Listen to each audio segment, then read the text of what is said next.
હું પ્રાથમિક કન્યા શાળા ટંકારિયામાંથી આવી છું. હવે તેમનો પરિચય મારી સહેલી જણાવશે. મારું નામ જીઆઈ મલિક છે. મારું નામ સના યાકુબ શેખ છે. મારું નામ આયશા મકબૂલ ગોઈવાલા છે. મારું નામ નાઝ રસીદ મોલ્લી છે. મારું નામ ફાતિમા આસિફ ફલા છે. આજે અમે પર્યાવરણ મિત્ર બની આપના પાસે પાણીના પ્રશ્ન લઈને આવ્યા છીએ. વિપ્રો અર્જુન એ શાળાઓ અને કોલેજો માટે સસ્ટેનેબિલિટી એજ્યુકેશનનો પ્રોગ્રામ કરે છે. તેમનું લક્ષ્ય શાળામાં વધુ અર્થપૂર્ણ, ટકાઉપૂર્ણ શિક્ષણ વિકાસ કરવામાં મદદ કરવાનું છે. તેમના ભાગરૂપે અમે આપના પાસે આવ્યા છીએ. અમારા પ્રોગ્રામનો થીમ સસ્ટેનેબિલિટી અને પાણી છે. આ સબમિશનના આધારે અમે આજે આપના પાસે આપનું ઇન્ટરવ્યુ લેવા માટે આવ્યા છીએ. આશા છે કે તમે અમને સહકાર આપશો. આપ સૌ જાણો છો, જળ એ જીવન છે. આપણા જીવનમાં પાણી ખૂબ જ જરૂરી છે. સ્વચ્છ અને તાજું પાણી માનવ જીવન, અર્થતંત્ર અને ઇકોસિસ્ટમ માટે મૂળભૂત છે. વિશ્વમાં 93.5% ભાગ તાજું પાણી છે, જે કે 7.8 અબજ લોકોની જરૂરિયાત અને માંગણીઓ પૂર્ણ કરે છે. આપણી વસ્તી વધુને વધુ વધી રહી છે. માંગણીઓ વિવિધ છે, જેમાં કૃષિ અને ઘરેલું ઉપયોગથી લઈને ઉર્જા ઉત્પાદન અને ઉદ્યોગોનો સમાવેશ થાય છે. પીવાના અને સ્વચ્છતાના હેતુઓ સ્વચ્છ અને સલામત પાણીની પહોંચ હજુ પણ વસ્તીની એક મોટા ગંભીર સમસ્યા છે. તો હવે અમે તમને પ્રશ્ન પૂછશું. શું તમે પ્રશ્નના જવાબ આપી શકશો? જરૂર, ચોક્કસ. આપણા ગામમાં પાણી પુરવઠાના મુખ્ય સ્ત્રોત કયા છે? આપણા ગામમાં પાણી પુરવઠાના મુખ્ય સ્ત્રોત 3 છે. એમાં 3 બોર્ડિંગ છે ગામના. નાના પાટણમાં 2 છે. એક નાના પાટણ મદ્રસા પાસે, એક જનોરની ટાંકી જે જૂનું છે, અને એક મોટા પાટણ ખડી ગ્રાઉન્ડ પાસે. શું વર્તમાન પાણીનો સ્ત્રોત ગામની જરૂરિયાત પૂરી કરવા માટે પૂરતો છે? જો નહીં, તો પાણીની ઘટને પહોંચી વળવા માટે શું પગલાં લેવા આવી રહ્યા? અત્યારના હાલત જોતા પૂરતો સ્ત્રોત છે આપણી પાસે ગામને પહોંચી વળવા માટે. અને અત્યારે અમારી જે નવી પંચાયત આવી છે એમાં એક નવું પ્લાનિંગ અમે પાણીના નવા સ્ત્રોત માટે કરી રહ્યા છે. જે જનોરના મીઠા પાણીની લાઈન જાય છે એમાં આપણા ટંકારિયા ગામને એનું નવું કનેક્શન પણ શોર્ટ ટાઈમમાં મળી જશે. ચોમાસા દરમિયાન વરસાદી પાણી સંગ્રહ માટે ગામમાં કઈ વ્યવસ્થા છે? ચોમાસાના પાણીના સંગ્રહ માટે આપણા ગામમાં મોટું તળાવ છે, એમાં પાણીનો સંગ્રહ થાય છે. ગામના તળાવ અને અન્ય જળ સ્ત્રોતની નિયમિત સફાઈ અને ઊંડા કરવાની કામગીરી ક્યારે કરવામાં આવે છે?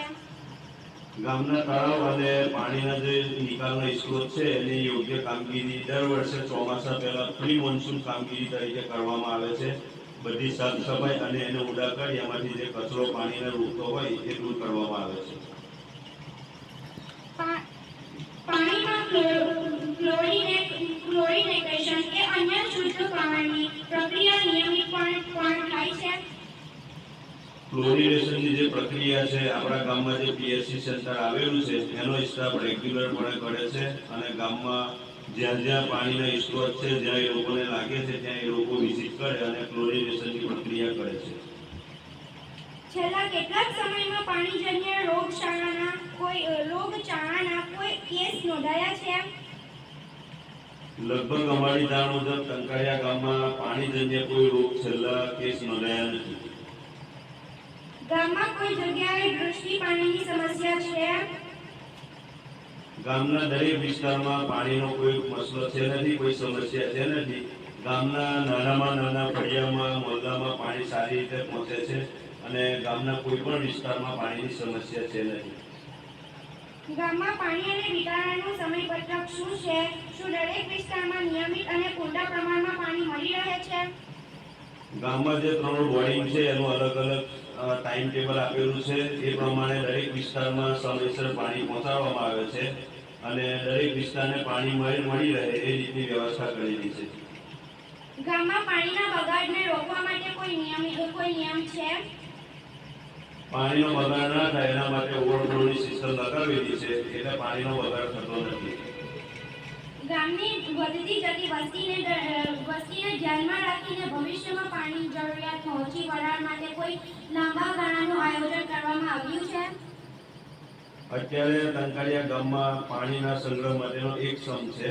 અત્યારે નવી પંચાયતના નવી બોડીમાં અમારું જે સમીકરણ થયું છે એમાં અમે બીજા 2 નવા સમ બનાવવા અને પાણીના સંગ્રહ માટેનું આયોજન કરેલું છે. એટલે પાણીને પહોંચી વળવા માટે એક નવું આયોજન અમે કરી રહ્યા છે. પાણી પુરવઠા યોજનાના નિભાવ અને સમારકામ માટે પંચાયત પાસે પૂરતું ભંડોળ છે.